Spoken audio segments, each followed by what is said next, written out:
Hello friends, welcome to my channel in search of infinite. आज हम बात करने वाले हैं क्लास 10th 11th 12th से रिलेटेड एक बहुत ही इंपॉर्टेंट टॉपिक के बारे में, जो कि है पीरियोडिक टेबल के बारे में। तो चलिए चलते हैं टॉपिक के बारे में। तो सबसे पहले हमें जानना होगा कि पीरियोडिक टेबल की ज़रूरत क्यों पड़ी होगी, इसकी आवश्यकता क्यों पड़ी होगी पीरियोडिक टेबल को बनाने की।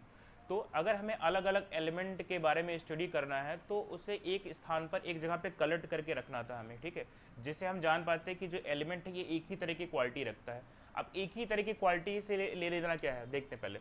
जैसे हमने तीन एलिमेंट ले लिए, लिथियम ले लिया है, सोडियम ले लिया है और पोटेशियम ले लिया है।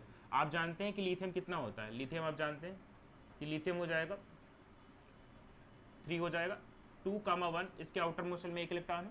इसी तरह से सोडियम 11, 2, 8, 1, पोटेशियम 19, 2, 8, 1। आप देख रहे हैं सबके आउटर मोस्ट सेल में एक एक इलेक्ट्रॉन है, तो तीनों सिमिलरिटी शो कर रहे हैं, तो तीनों एक ही ब्लॉक में रखे जाते हैं। तो ये पीरियोडिक टेबल की जरूरत इसलिए पड़ी थी जिससे कि हम सारे एलिमेंट को एक जगह रख दें, एक ही क्वालिटी वाली, एक ही कैरेक्टरिस्टिक्स वाले, प्रॉपर्टीज़ वाले एलिमेंट को, जिससे हम उससे अच्छे से स्टडी कर पाएँ, अच्छे से उनके बारे में जान पाएँ। ओके, तो सबसे पहले इसका कॉन्सेप्ट जो दिया था इस लाइन में, वो दिया था डोबेरायर ने। डोबेरायर ने 1817 में अपना कॉन्सेप्ट दिया था, जिसको डोबेरायर ट्रायड्स नाम दिया गया था। अभी इसके बारे में हम जानेंगे, इसके डेफिनेशन के बारे में। उसके बाद में न्यूलैंड ने अपना एक ऑक्टेव रूल निकाला 1864 में। इसी पीरियोडिक टेबल के अगले क्रम में न्यूलैंड ने 1864 में अपना ऑक्टेट लॉ निकाला, ठीक है। इसके बारे में भी हम जानेंगे डेफिनेशन के साथ में। बट ये दोनों ही रूल फ्लॉप हो गए, गलत साबित कर दिया मेंडलीफ ने। मेंडलीफ जो कि एक रशियन केमिस्ट थे, ठीक है। तो उस समय, जिस समय मेंडलीफ ने अपनी पीरियोडिक टेबल निकाली, उस समय सिर्फ 63 एलिमेंट्स खोजे गए थे। उसमें सिर्फ 63 एलिमेंट जो थी ओरिजिनेट हो पाए थे। सो इन्होंने 1869 में अपना ये मेंडलीफ पीरियोडिक टेबल उन्होंने जारी किया, ठीक है। इन्होंने अपना पीरियोडिक टेबल जो था वो एटॉमिक मास के आधार पर बनाया था। इनका जो पीरियोडिक टेबल था वो एटॉमिक मास पे बेस्ड था, ठीक है। अभी का जो आप पीरियोडिक टेबल इस समय पढ़ते हैं उसमें आप देखते हैं कि 118 एलिमेंट्स आप देखते हैं, ठीक है, जिसमें 94 एलिमेंट्स जो हैं वो नेचुरल हैं और 24 एलिमेंट्स जो हैं वो सिंथेटिक हैं। अभी की जो पीरियोडिक टेबल है उसे आप बोलते हैं long form of periodic table, जो कि मोजले ने दी थी, ठीक है।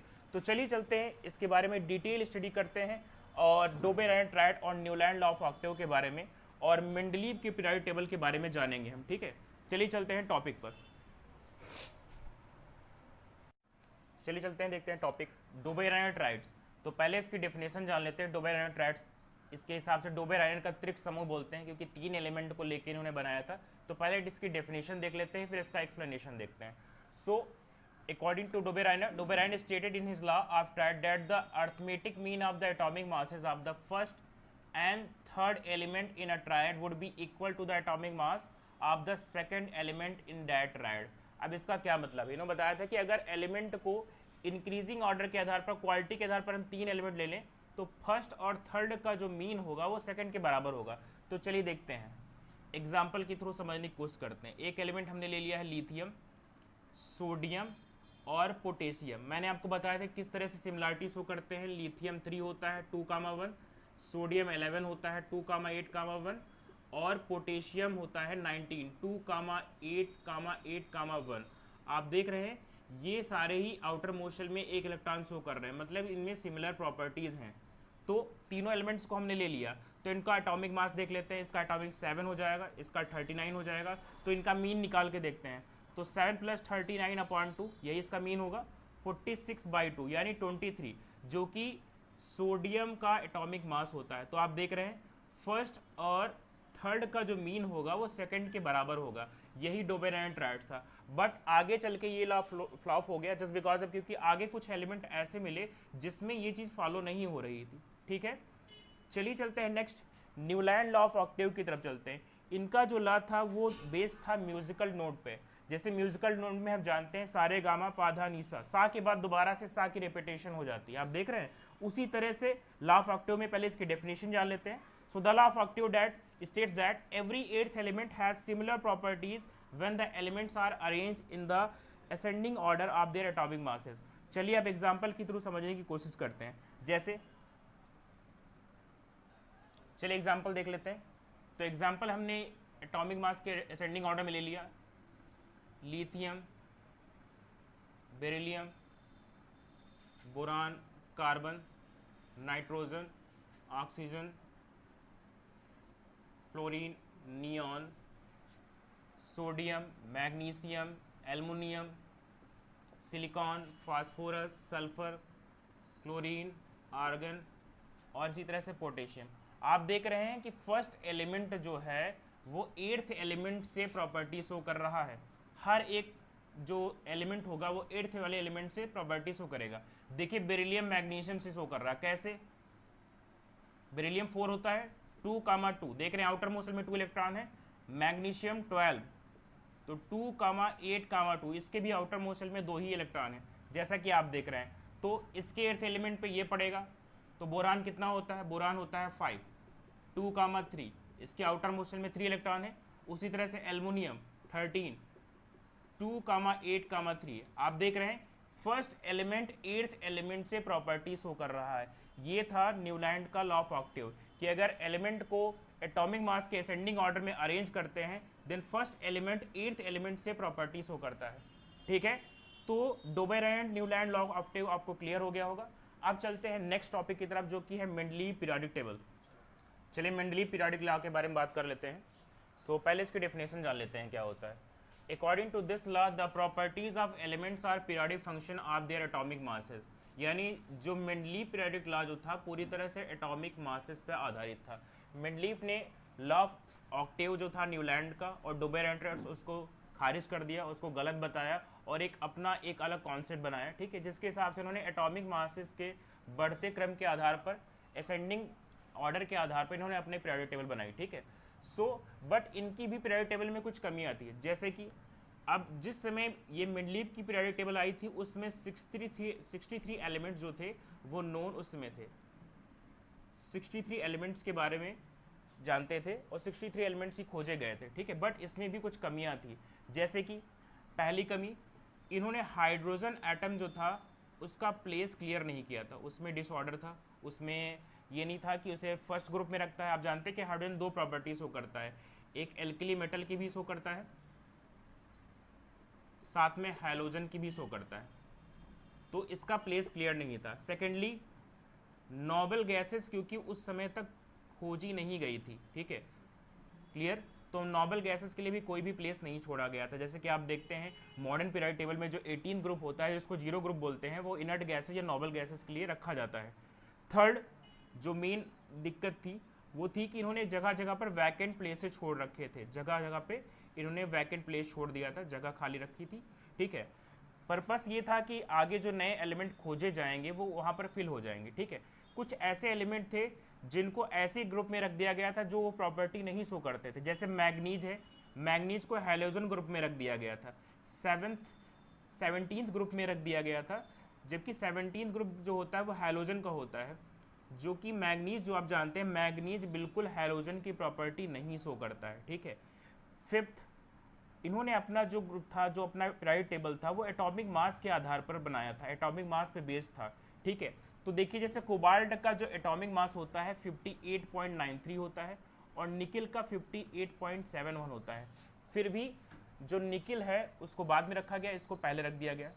58.93 कोबाल्ट को पहले रख देते हैं, निकल को बाद में रख देते हैं। तो ये कुछ कमियां थी जिनके कारण मेंडलीव पीरियोडिक टेबल लॉ जो था इसको मॉडिफाई करने की जरूरत पड़ी और मोजले long form of periodic table आया। तो चलिए उसको थोड़ा सा मैं आपको बना के बताऊंगा। ठीक है, उसके कि कौन कौन से ब्लॉक उसमें आएंगे, कौन सी ग्रुप में हम क्या बोलते हैं, चलिए उनके बारे में हम जब बात करते हैं। और मेंडलीव की पीरियोडिक टेबल के बारे में आप ये चीज़ जान लीजिए कि आप पे पूछे जाने वाली जो क्वेश्चन है वो ये है कि इसमें कमियां कौन सी थी, मेंडलीव पीरियोडिक लॉ में कौन सी कमियां थी जिसके कारण मॉडिफाई करने के बाद मोजले का long form of periodic table आया। चलिए बात करते हैं मोजले की long form of periodic table के बारे में। चलिए long form of periodic table के बारे में बात कर लेते हैं। तो long form of periodic table हम पहले बना के देख लेते हैं। ठीक है,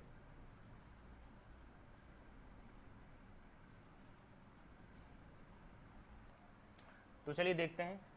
तो इसमें जो फर्स्ट ब्लॉक है, फर्स्ट ये हो गया सेकंड, और इधर 3 to 12 रहता है।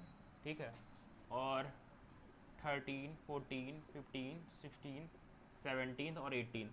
तो जो पहला ग्रुप होता है उसमें सारे ही एल्कली मेटल होते हैं, एल्कली मेटल्स सेकंड जो है इसमें सारे ही एल्कली अर्थ मेटल्स होते हैं।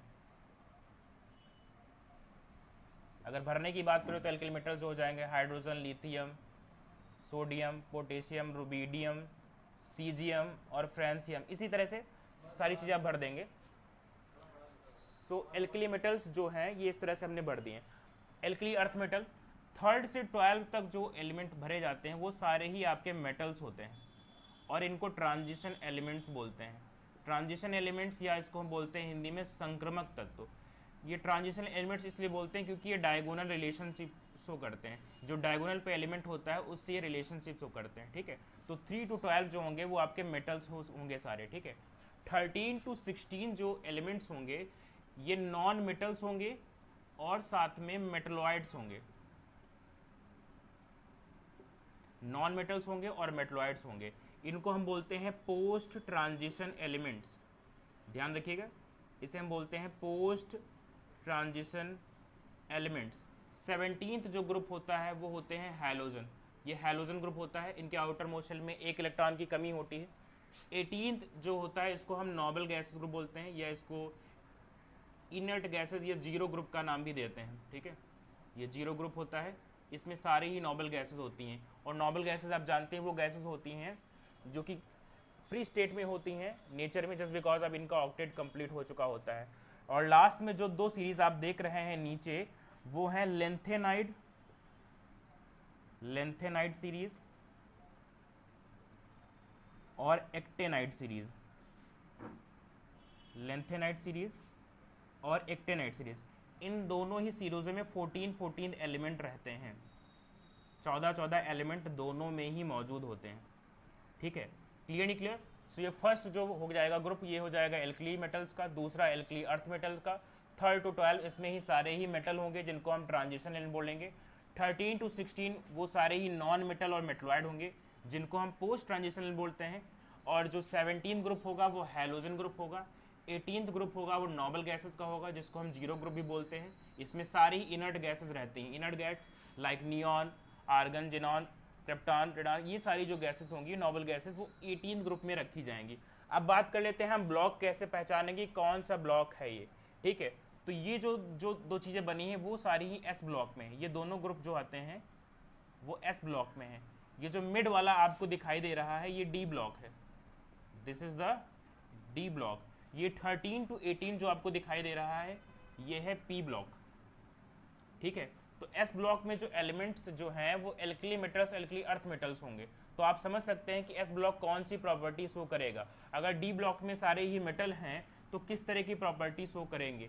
इसी तरह से पी ब्लॉक में अगर नॉन मेटल्स मेटलॉइड हैं तो आप अंदाजा लगा सकते हैं कि किस तरह की प्रॉपर्टी ये शो करेंगे। 17th और 18th ग्रुप नोबल गैसेस और हाइड्रोजन भी इसमें आते हैं पी ब्लॉक में। तो इस तरह से आप प्रॉपर्टी को जज कर सकते हैं। लास्ट में जो ये बना है लेंथेनाइड एक्टिनाइड सीरीज ये आता है एफ ब्लॉक में। ओके, तो ये कुछ आज हमने पीरियोडिक टेबल से रिलेटेड कुछ हमने टॉपिक के बारे में डिस्कस किया है। ठीक है, आई होप कि आपको ये जो सारे टॉपिक्स हैं वो आपको क्लियर हो गए हैं। अगर इससे रिलेटेड कोई भी आपका सजेशन है, डाउट है, उसे कमेंट सेक्शन में लिखें और इसे लाइक करें, शेयर करें, सब्सक्राइब करें।